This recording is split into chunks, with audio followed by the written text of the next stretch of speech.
Hello दोस्तों, कैसे हैं आप सभी। तो आज का टॉपिक बहुत ही इम्पॉर्टेंट है, जो है एक हेल्दी पीस लिली प्लांट के लिए बहुत ही इम्पॉर्टेंट ट्रिक्स बताने वाली हूँ। क्योंकि गर्मी आते ही ना पीस लिली की जो लीव्स हैं हमारी डल और ब्राउन सी होने लगती हैं। लेकिन कुछ आसान तरीके हैं, बिल्कुल भी हम बहुत ज़्यादा समय नहीं लेंगे, और जिससे कि हम इन तरीक़ों से अपने प्लांट को समर में फ्रेश और हेल्दी रख पाएँ। बस छोटी छोटी सी मिस्टेक्स हैं जो हम इग्नोर कर देते हैं, और इस तरीके से हमारी जो पत्तियां हैं वो साइन दिखाती हैं कि कुछ गड़बड़ चल रही है।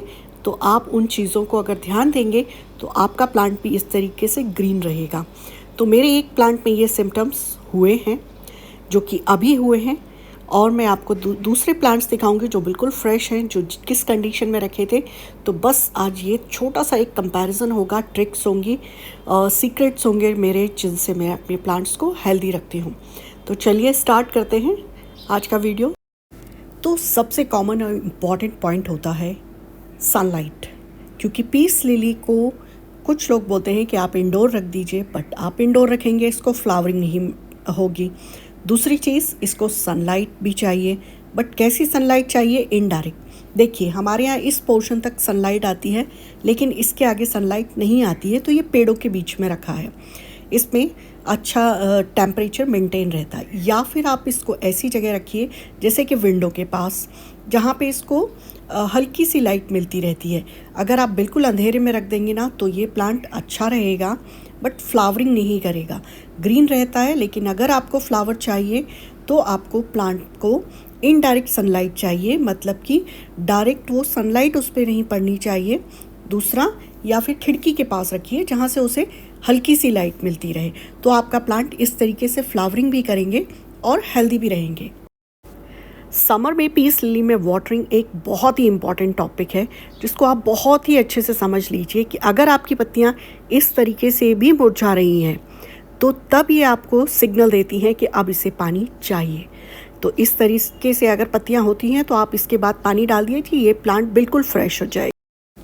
और प्लांट की ऐसी कंडीशन देख के कभी डरना नहीं है, ये आपको बताता है कि इसको पानी चाहिए और आप उसे पानी दे दीजिए। एक और तरीका होता है कि प्लांट में पानी चेक करने का, वो होता है फिंगर टेस्ट करना। इस तरीके से आप फिंगर से चेक कर सकते हैं कि इसकी मिट्टी गीली है या नहीं। अगर 1 इंच तक सॉइल में पानी दिख रहा है आपको, मिट्टी सॉइल जो है आपकी उंगली में चिपक रही है, इसका मतलब है कि ये मिट्टी अभी गीली है, अभी आप इसमें पानी मत दीजिए। जब ये बिल्कुल ड्राई हो जाए, भुरभुरी सी हो जाए, तभी आप इसमें पानी दीजिए।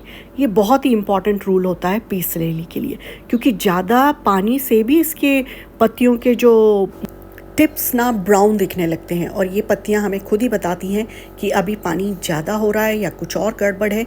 तो आप इन पर ध्यान दीजिए। नंबर 3, प्लांट को हेल्दी रखने के लिए आप समर में और क्या कर सकते हैं? तो आप ह्यूमिडिटी बनाएं। मतलब कि आप ऐसे किसी पॉट में पानी भर के रख दीजिए प्लांट के पास। इसी प्लांट को या बाकी प्लांट्स को भी ह्यूमिडिटी बहुत पसंद होती है। तो पीस लिली में खासकर आप प्लांट के आसपास इस तरीके से पानी भर के रख दीजिए, जिससे कि ये ह्यूमिडिटी को मेंटेन रखता है और प्लांट में बहुत गर्मी नहीं लगती है, पत्तियां हेल्दी रहेंगी। ये बाहर ही रखा है, लेकिन इनडायरेक्ट सनलाइट है, और इस तरीके से मैं पॉट भर के रख देती हूँ पानी के, जिससे कि बर्ड्स के लिए भी बहुत अच्छा रहता है समर में। तो आप ये काम ज़रूर करिए। हल्की फुल्की मिस्टिंग भी कर दीजिए जो स्प्रे बॉटल होती है उससे, उनसे भी हमारे प्लांट्स बहुत ही हेल्दी रहते हैं। लेकिन पीस लिली के नीचे आप ट्रे लगा के कभी मत रखिए, क्योंकि उससे पानी ना भरा हुआ रहता है, तो जो सॉइल होती है वो जल्दी सूख नहीं पाती है, और जब सॉइल सूखती नहीं है तो उसमें एरेशन नहीं होता है। तो प्लांट में, पीस लिली के प्लांट में ट्रे मत रखिए, आप उसको इस तरीके से ह्यूमिडिटी दीजिए, प्लांट में पानी चेक करके दीजिए, बस इतना ही बहुत है। नंबर 4 पे आता है ब्राउन लीव्स। तो ब्राउन लीव्स समर्स में हो जाती है, उनके कुछ कारण हैं, वो भी हम इसके बाद डिस्कस कर लेते हैं। लेकिन अगर आपके प्लांट्स में इस तरीके से पत्तियां सूख रही हैं तो आप इन्हें बिल्कुल प्लांट में मत रहने दीजिए। अगर आपके प्लांट्स में ज़्यादा पत्तियां हैं तो आप इन्हें कट कर दीजिए, अदरवाइज़ ब्राउन पोर्शन को बस हम कट करते जाएंगे और ग्रीन को रहने देंगे। तो इस तरीके से जो ब्राउन कलर की पत्तियां होती हैं, आप उन्हें सीजर से या हाथ से काट सकते हैं। तो ये तरीका भी बहुत ही अच्छा रहता है, पत्तियों से एनर्जी हमारी वेस्ट ना हो, क्योंकि जितनी पत्तियां रहेंगी उतना उसको फूड बनाना पड़ेगा। तो इनको हम हटाते जाएंगे। जैसे ये फ्लावर है, अभी इसको 1 से 1 महीना हो चुका है, अभी आप बैक साइड से देखिए पूरा ग्रीन होने लगा है, तो इसको भी आप कट कर सकते हैं। लेकिन मैं अभी इसे कट नहीं करूँगी क्योंकि अभी इसमें न्यू फ्लावर्स जो नई नई कलियाँ हैं वो आ रही हैं, तो जब वो आ जाएंगी उसके बाद मैं इनको कट कर दूँगी, जिससे कि प्लांट अपनी एनर्जी और भी नई कलियाँ बनाने में लगाएगा। तो आप भी ये ज़रूर करिए कि अगर प्लांट की सूखी पत्तियां हैं उन्हें हटाते रहिए, उससे प्लांट सुंदर भी दिखेगा, उसकी एनर्जी भी बचेगी।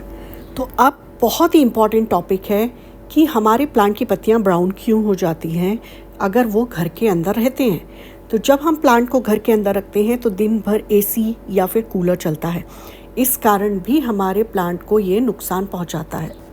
इससे हमारे प्लांट में जो डायरेक्ट एसी की हवा आती है उससे लीफ कर्ल भी हो जाती हैं, कभी कभी ब्राउन सी हो जाती हैं। और एयर तो हो, जैसे कूलर की हवा चलती है तो एयर सर्कुलेशन तो हो, लेकिन बहुत एकदम तेज हवा डायरेक्ट उस पर नहीं चलना चाहिए, अदरवाइज़ इनको शिफ्ट करते रहिए। कुछ दिन आप इन्हें अंदर रखिए, 10 से 15 दिन अंदर रखिए, फिर इसको इनडायरेक्ट सनलाइट में आप बाहर रख दीजिए, जिससे कि इस प्लांट की जो ग्रीनरी है वो मेंटेन रहेगी। और पीस लिली तो अपनी ग्रीनरी के लिए ही जाना जाता है। और एक टॉपिक है जो बहुत ही इम्पॉर्टेंट होता है, फर्टिलाइज़र। गर्मियाँ हैं, एकदम हम हैवी फर्टिलाइज़र इनको नहीं दे सकते हैं, तो समर्स में इनको हम कौन सा फर्टिलाइज़र दें। समर में गर्मी होने के कारण फर्टिलाइज़र भी गर्म होते हैं, जिससे कि हमारे रूट बर्न हो जाते हैं। तो समर में हम बहुत ही हल्का सा लिक्विड फर्टिलाइज़र देते हैं, महीने में एक बार 15 दिन में। अगर आप वर्मी कंपोस्ट का लिक्विड फर्टिलाइज़र दे रहे हैं इस तरीके से, तो आप 15 दिन में एक बार इसको दे सकते हैं। पत्तियां हरी रहेंगी, ग्रोथ अच्छी होगी। और अगर आप कुछ इसमें पोटाश वगैरह डाल रहे हैं, जैसे पोटाश के दाने इसमें कुछ ऐड किए 6 से 7 दाने, तो आप फिर महीने में एक बार ही डालिए। वैसे गर्मियों में आप अवॉइड ही करिए, सिर्फ गर्मियों में आप वर्मी कंपोस्ट का लिक्विड फर्टिलाइज़र इस तरीके से वर्मी कंपोस्ट को एक छोटे से डब्बे में घोल के रख दीजिए और अपने सारे पीस लिली के प्लांट्स में डाल दीजिए। उसकी ग्रोथ बहुत ही अच्छी होगी। तो अगर आपकी पीस लिली स्ट्रगल कर रही है समर्स में, तो ये टिप्स आज ही ट्राई करें। प्लांट लवर्स को ये वीडियो ज़रूर शेयर करें, उनके लिए काफ़ी यूज़फुल रहेगा। अगर आपको ये वीडियो पसंद आई तो अपने फ्रेंड्स में ज़रूर शेयर करें और चैनल को लाइक, शेयर एंड सब्सक्राइब भी करें, जिससे कि मुझे मोटिवेशन मिलता है। मैं आपके लिए यूं ही नए नए कुछ यूज़फुल टॉपिक जो मेरे लिए वर्क करते हैं मैं आपसे ज़रूर शेयर करूं, अपने एक्सपीरियंस शेयर करूं। तो उसके लिए सब्सक्राइब तो आपको करना ही पड़ेगा। सब्सक्राइब करना बिल्कुल फ्री होता है, तो प्लीज़ चैनल को लाइक करें, शेयर करें, सब्सक्राइब करें और इन्जॉय करें वीडियो को। फिर मिलते हैं किसी नई वीडियो के साथ, तब तक के लिए बाय बाय।